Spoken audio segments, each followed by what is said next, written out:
Welcome friends, welcome to education channel. नमस्कार दोस्तों, आप सभी का स्वागत है एजुकेशन चैनल पर। दोस्तों, आज का टॉपिक बहुत ही इम्पोर्टेंट टॉपिक है। आज हम बात करेंगे एनडीपीएस एक्ट के बारे में, यानी कि ड्रग्स से जुड़े हुए कानून के बारे में। साथियों, ये आज का टॉपिक, आज का सेशन आपकी स्वयं की ज़िंदगी से जुड़ा हुआ है, आपके नियर और डियर वंस उनसे जुड़ा हुआ है। अगर आप पेरेंट्स हैं तो आपके बच्चों की ज़िंदगी से जुड़ा हुआ है, या आपके भाई बहन अगर दूसरे कॉलेजेस में, दूसरे सिटीज़ में पढ़ रहे हैं, हॉस्टल में रह रहे हैं, तो उन सभी की ज़िंदगी से जुड़ा हुआ है। तो इस वीडियो को आप ध्यान से देखिएगा और इसमें कही हुई बातों को बहुत ही ध्यान से समझिएगा, क्योंकि जो ये एनडीपीएस एक्ट है, इसमें जाने या अनजाने में भी आप फंस सकते हैं या आपको फंसाया जा सकता है। ये इतना स्ट्रिंजेंट लॉ है, इतना कठोर कानून है कि इसमें अगर आप बिना जानकारी के भी आप शामिल हैं या किसी ने आपको फंसाने की भी कोशिश की है, तो इसका प्रभाव आपकी ज़िंदगी पे पड़ेगा। फॉर एग्ज़ाम्पल, एनडीपीएस एक्ट में अगर ड्रग्स आपके कमरे में भी मिलता है तो भी आप ट्रबल में हो सकते हैं।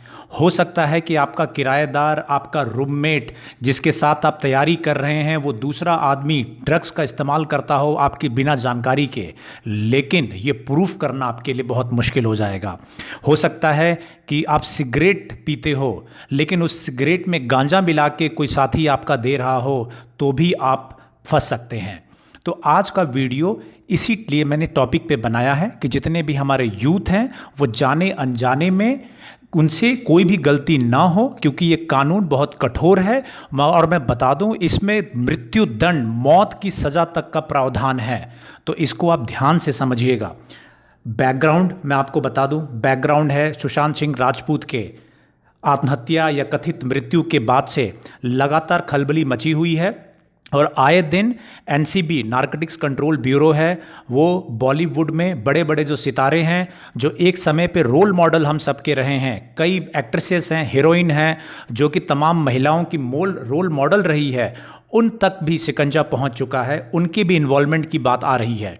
मुझे ये मालूम नहीं है, हमें नहीं मालूम कि ये वाकई में इन्वॉल्व हैं, जो ये एक्ट्रेसेस हैं, जो एक्टर्स हैं, जो कि हमारे रोल मॉडल रह चुके हैं, या फिर उनको फंसाया गया है, या इनसे अनजाने में गलती हुई है, या जानबूझ के ये ड्रग्स में इन्वॉल्व थे। हमें ये नहीं मालूम है, इसीलिए हम जजमेंट पास नहीं करेंगे। लेकिन मेरी ये कोशिश है कि जो मुझसे जुड़े हुए लोग हैं, जो हमारे यूथ हैं, उन तक मैं सही जानकारी पहुंचाऊं, जिससे कि वो सही फैसला ले सके जीवन में।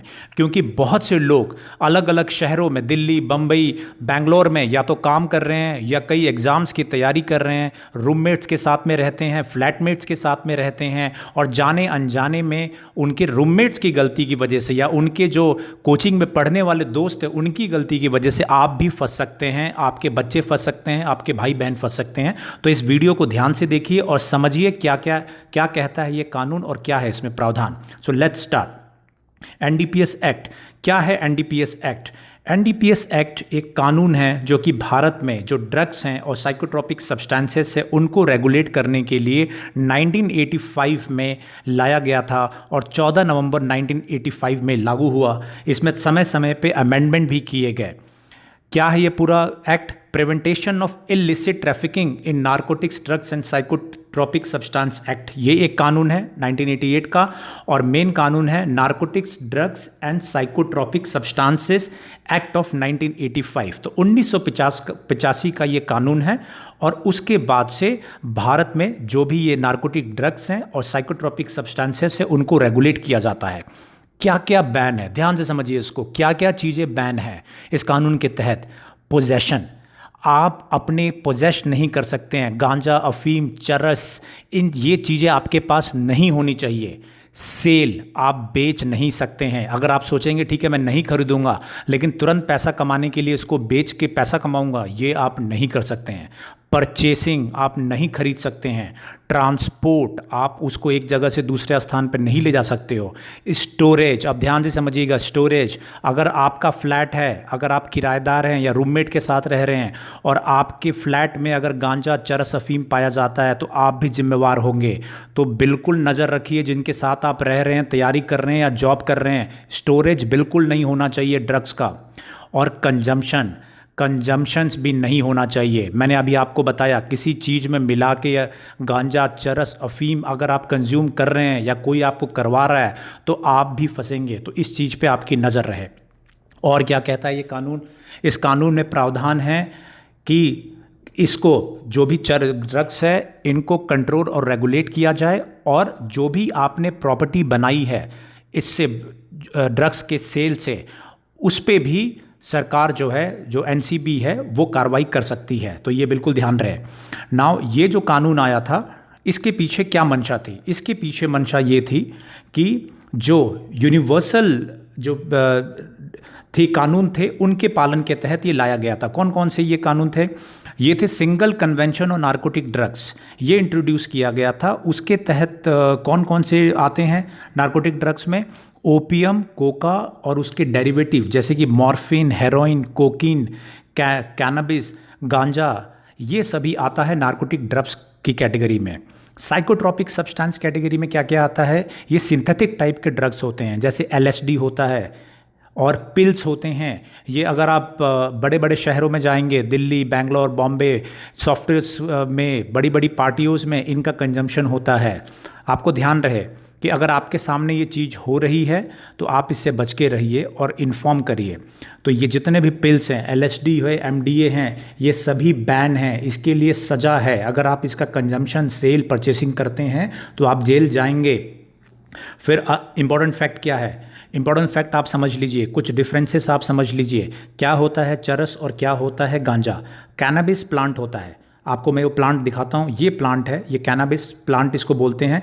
इसके जो अलग अलग इसमें पत्ती होती है, लीव्स होती हैं, इसके सीड होते हैं, रेजिन्स होते हैं। इससे क्या क्या बनता है आप इसको समझिए। चरस जो होता है वो सेपरेटेड रेजिन है कैनबिस प्लांट से, और गांजा जो होता है उसके फ्लावर से बनता है। तो ये अगर आप कंज्यूम कर रहे हैं then you would be in trouble. कैसे आप ट्रबल में रहेंगे? समझिए कानून को। कानून क्या कहता है? कानून ये कहता है, सेक्शन 10 है एनडीपीएस एक्ट का, ये कहता है कि देयर इज़ अ पनिशमेंट, जो मैंने बताया, punishment for manufacturing, possessing, selling, purchasing, transporting, importing and exporting. इन सभी के लिए सज़ा है। क्या क्या सज़ा है? ध्यान से समझिए। अगर आप स्मॉल क्वांटिटी के साथ पाए जाते हैं तो 1 साल तक की सज़ा हो सकती है। अगर और बढ़ी हुई क्वांटिटी के साथ आप पाए जाते हैं या बेचते हैं या खरीदते हैं तो 10 साल की सज़ा है, और उससे भी ज़्यादा है तो 20 साल की जेल हो सकती है। और आपको पहले भी सज़ा हो चुकी है तो मैं आपको बता दूं कि आपको डेथ पेनल्टी, मृत्यु दंड मिलेगा। लेकिन एक अच्छी बात भी है इसमें, अगर आपके कोई भी व्यक्ति, रिलेटिव या कोई भी आपसे संबंधित व्यक्ति अगर वो नशे का आदी है तो कानून में ये प्रावधान है सेक्शन 64A के तहत कि अगर वो स्मॉल क्वांटिटी के साथ पाया जाता है तो वो मेडिकल ट्रीटमेंट में, कोर्ट ये कह सकता है कि आप मेडिकल ट्रीटमेंट लीजिए, डी एडिक्शन सेंटर में भर्ती हो जाइए। अगर आप ये ऐसा करेंगे तो आपको सज़ा नहीं दी जाएगी, लेकिन शर्त ये है कि डी एडिक्शन सेंटर में आपको भर्ती होना है और नशा मुक्ति केंद्र जिसे बोलते हैं उसमें भर्ती होकर नशा मुक्त तो आप हो जाइए, ये कोर्ट कहता है। लेकिन कब? जब स्मॉल क्वांटिटी में पाए जाएंगे। नाउ स्मॉल क्वांटिटी और कमर्शियल क्वांटिटी क्या क्या है, ध्यान से देखिए। स्मॉल क्वांटिटी मैंने सभी इसमें कर दिया। चरस के लिए 100 ग्राम चरस स्मॉल क्वांटिटी है।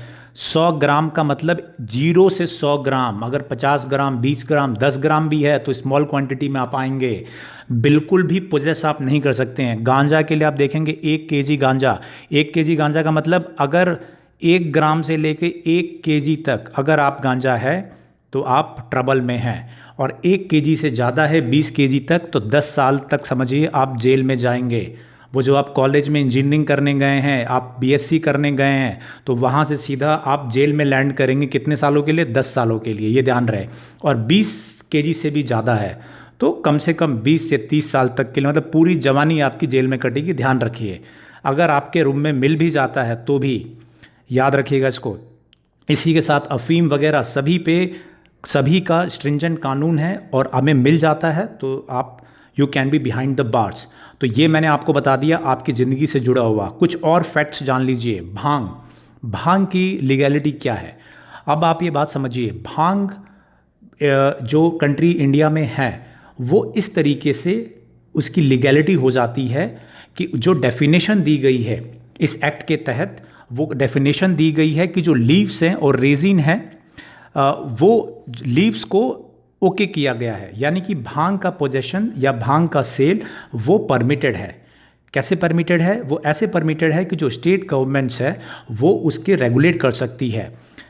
कई स्टेट है जहाँ पे कि लाइसेंस दिए जाते हैं, भांग बेचने के लाइसेंस मिलते हैं और इसी स्पेसिफाइड दुकानों से भांग को बेचा जा सकता है। तो ये याद रखें कि होली में या बाकी समय पे जो भांग बेची जाती है वो लीगलाइज होती है, लेकिन स्टेट गवर्नमेंट उसको रेगुलेट करती है कि कितनी भांग आपके पास होनी चाहिए और कितनी कौन सी दुकानें उसको बेच सकती है, ये भी ध्यान रहे। उसके बाद ये मैंने आपको बहुत क्लियर कर दिया कि जो भी आपके पास क्या क्या सज़ा हो सकती है गांजा, अफीम, चरस इत्यादि के लिए, और भांग की कंडीशन क्या है। Now the question is legalising cannabis. क्या इसको जो गांजा है, मैरिजुआना है, इन सबको लीगलाइज करने के लिए क्या कोई मुहिम है, कोई एफर्ट है? Yes, there are certain groups, कुछ ऐसे ग्रुप्स हैं जो ये कहते हैं कि ये जो गांजा है इसको लीगलाइज कर दिया जाए, या मैरिजुआना है क्यों लीगलाइज कर दिया जाए। उनका ये कहना है कि इनका मेडिसिनल बेनिफिट्स है, जो ओपीएम है, इस सब के मेडिसिनल बेनिफिट हो सकते हैं, लेकिन इस पे गवर्नमेंट ऑफ इंडिया का अभी ऐसा कोई प्रपोजल नहीं है।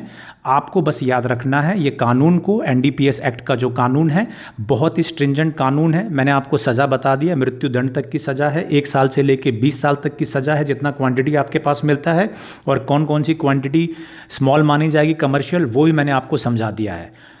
तो होपफुली इस एक्ट के बारे में बहुत ही क्लियरली मैंने आपको एक्सप्लेन कर दिया। जितने भी हमारे यंगस्टर्स हैं वो इस पे खास ध्यान रखेंगे, और जो पेरेंट्स हैं वो भी अपने बच्चों को, अपने और जो सिबलिंग्स हैं, अपने भाई बहन जो भी है, उनको ये कानून के बारे में बताएंगे, इस वीडियो के बारे में बताएंगे, और इसको बिल्कुल भी आप अपनी जानकारी में रखिए। और ये ज़रूर ध्यान रखिए कि ज़रूरी नहीं कि गलती आपके द्वारा हो सकता है कि आपका जो रूममेट है, आपका जो दोस्त है, वो गलती कर रहा हो और उसकी गलती की वजह से आपका जीवन खराब हो सकता है। अभी आप लगातार टीवी पे देख रहे होंगे किस तरीके से बड़े बड़े स्टार्स जो हैं इसके पूरे चक्कर में फंस चुके हैं, और उनका जो नाम भी खराब हो रहा है, रेस्पेक्ट भी खराब हो रहा है, और हो सकता है कई लोगों की ज़िंदगी भी खराब हो जाए। किस लिए? जाने अनजाने में भी अगर उनसे गलती हुई है तो कानून बख्शेगा नहीं। एनडीपीएस एक्ट एक बहुत ही कठोर कानून है जिसमें अगर आपके पास थोड़ा भी क्वांटिटी मिल जाती है तो आपकी लाइफ ख़राब हो सकती है। तो दोस्तों ध्यान रखिए, इस चैनल से जुड़े हुए जितने भी हमारे स्टूडेंट हैं, सब्सक्राइबर्स हैं, मैं यही चाहूँगा कि इस वीडियो के माध्यम से आपको सही चीज़ पहुँचे और बिल्कुल भी अवेयर रहे इन एक्ट के बारे में और इसके जो इल इफेक्ट हैं इन सब के बारे में।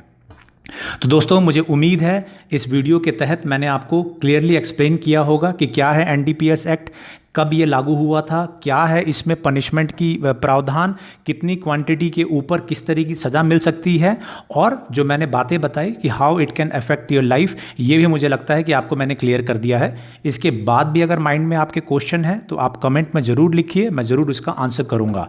और जो हमारे नए साथी जुड़े हैं वो चैनल को सब्सक्राइब करेंगे, शेयर करेंगे, कमेंट करेंगे।